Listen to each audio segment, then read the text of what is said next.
2026년 5월 12일 화요일. 지구 미생물, 화성까지 따라가면 안 돼. ESA는 기술센터의 특수 오븐에서 거대한 낙하산을 125도 고온으로 36시간이나 데웠어요. 이번에 고온 처리된 낙하산은 지름 35m, 무게 74kg에 이르며 화성 하늘에서 펼쳐질 낙하산 가운데 가장 크지요. 낙하산은 방탄복, 인공위성 부품 등을 만들 때 쓰이는 케블라 섬유로 만들어졌는데요. 덕분에 뜨거운 온도에서 녹거나 변형되지 않고 형태를 유지할 수 있어요. 커다란 낙하산을 오븐에 들어가도록 돌돌 마는 건 쉽지 않겠죠? 번거로운 과정을 거쳐 굳이 낙하산을 오븐에 넣을 이유는 멸균 때문이에요. 멸균은 세균 같은 미생물을 없애는 일이에요. 낙하산이 지구에서 만들어지고 보관되는 동안 눈에 보이지 않는 미생물들이 낙하산에 묻을 수 있어요.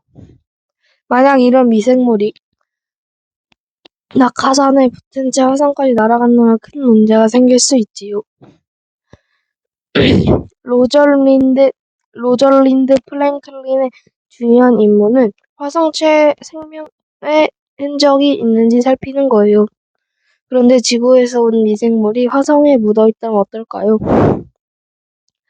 탐사 차량이 화성에서 미생물이나 생명체의 흔적을 찾더라도 그것이 원래 화성에 있던 것인지 지구에서 따라간 것인지 구별하기가 어려워요.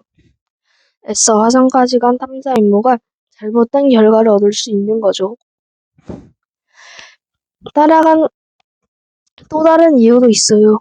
화성은 지구 환경과 달라서 지구의 미생물이 화성의 환경을 망가뜨릴 수도 있거든요.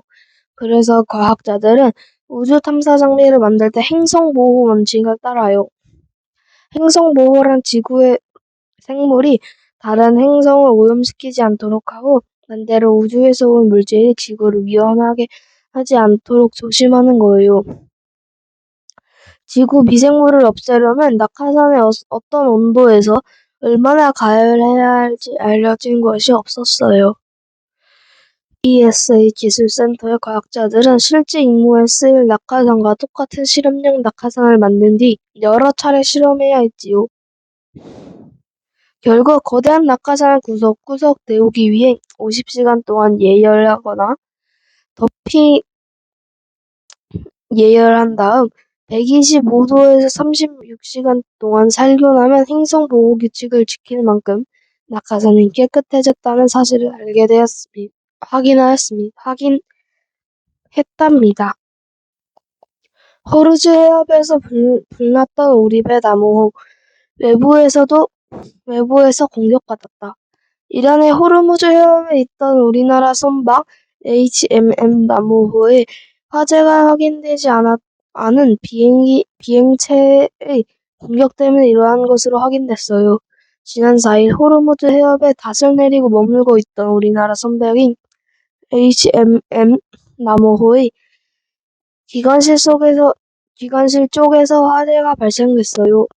HMM 나무호는 길이 약 180m, 폭 약 30m의 화물선으로 컨테이너부터 다양한 화물까지 실을 수 있는데 이란 전쟁이 시작된 뒤 호르무즈 해협에 있던 우리 배에서 화재가 발생한 것은 처음 있는 일이었지요. 지난 10일 외교부는 이번 화재가 외부 공격 때문에 일어난 것이라고 발표했어요. 조사에 따르면 정체를 알 수 없는 비행체 2개가 약 1분 간격으로 나무호의 뒤쪽 왼편을 2차례 타격한 것으로 확인됐어요. 그 충격으로 배 안에서 진동과 함께 불꽃, 연기가 발생한 것. 이로 인해 배 바깥에서는 폭 약 5m, 길이 약 7m에 이르는 큰 구멍이 생겼어요. 배의 뼈대 역할을 하는 안쪽 구조물도 휘어졌고 바깥 철판도 밖으로 튀어나온 듯 구부러졌지요. 처음에는 배 안에 엔진이나 보일러 문제 때문에 불이 난 것 아니냐는 추측이 또 있었어요. 하지만 조사 결과 배 안의 시설물에는 특별한 이상이 발견되지 않았어요. 불이 시작된 것도 외부 타격을 받은 부분으로 확인됐지요. 정부가 이번 화재를 선박 안의 문제가 아니라 외부 공격 때문에 일어난 사고로 본 이유예요. 다만 아직 누가 어떤 비행체를 쏘았는지 확인되지 않았어요. 폐쇄회로 TV에 비행체 모습이 찍히긴 했지만 크기나 기종을 정확히 알아내기에는 한계가 있다고 밝혔어요. 외교부는 현장에서 수거한 비행체 엔진 잔해를 더 분석할 예정이라고